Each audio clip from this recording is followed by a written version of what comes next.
Occasion ఏదైనా location ఎక్కడైనా తెలుగువారి వేడుక అంటే ఆలివ్ మిఠాయి ఉండాల్సిందే. మిఠాయి అంటే ఆలివ్.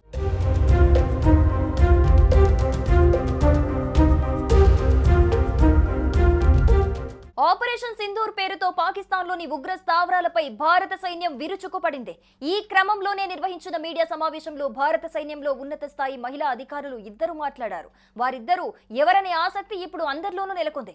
వారిలో ఒకరు కల్నల్ సోఫియా ఖురేషీ, ఇంకొకరు వింగ్ కమాండర్ వ్యోమికా సింగ్. ఇప్పుడు ఈ ఇద్దరు భారతీయ వీర వనితల గురించే దేశమంతా చర్చ జరుగుతోంది.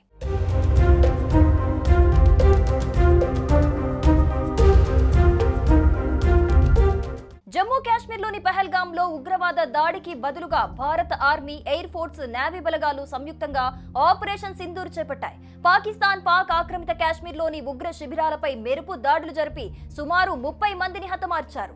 ఈ క్రమంలోనే దీనిపై నిర్వహించిన మీడియా సమావేశంలో భారత సైన్యంలో ఉన్నత స్థాయి మహిళా అధికారులు, ఇండియన్ ఆర్మీకి చెందిన colonel Sofia Qureshi, air force కి చెందిన వింగ్ కమాండర్ వ్యోమికా సింగ్ కలిసి మాట్లాడారు. ప్రెస్ మీట్ కి ఈ ఇద్దరు మహిళలు ఒకరు ఆర్మీ, ఒకరు ఎయిర్ ఫోర్స్ యూనిఫామ్ లో అటెండ్ అయ్యారు. వారిద్దరూ ఎవరనే ఆసక్తి అందరిలోనూ నెలకొంది.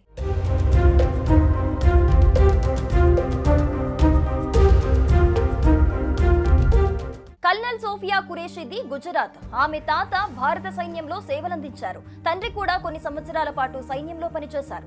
ఈ నేపథ్యంలో సోఫియాకు చిన్న వయసు నుండే సైన్యం అంటే అనుబంధం ఏర్పడింది. 1999లో ఆఫీసర్ ట్రైనింగ్ అకాడమీ ద్వారా సైన్యంలోకి అడుగుపెట్టారు.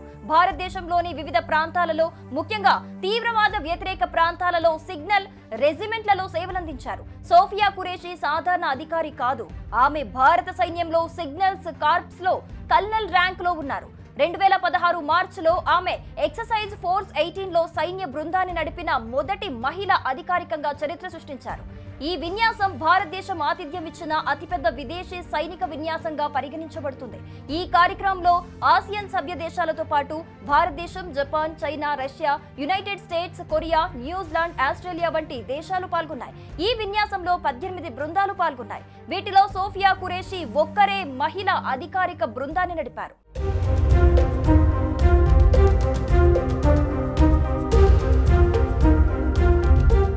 మరో వీరవనిత wing commander Vyomika Singh air force లో పనిచేస్తున్నారు.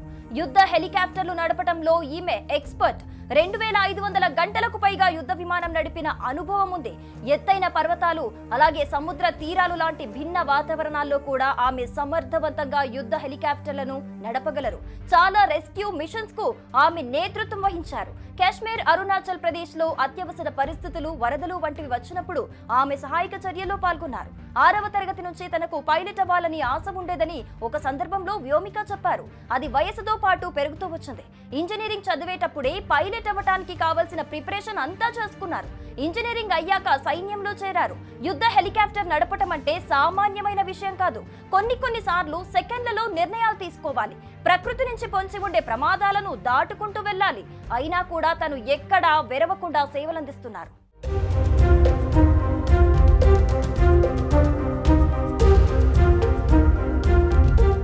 మొత్తంగా ఇద్దరు మహిళా అధికారులు కీలక ఆపరేషన్ లో పాల్గొనటం పట్ల భారత సైన్యంలో మహిళల పాత్ర ఎంతగా పెరిగిందో స్పష్టమవుతోంది.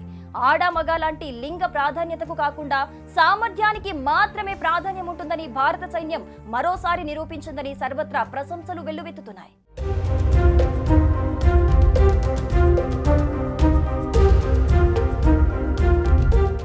సుమన్ టీవీలో మీ పర్సనల్ అండ్ బిజినెస్ ప్రమోషన్స్ కోసం కింది నెంబర్కి కాంటాక్ట్ చేయండి.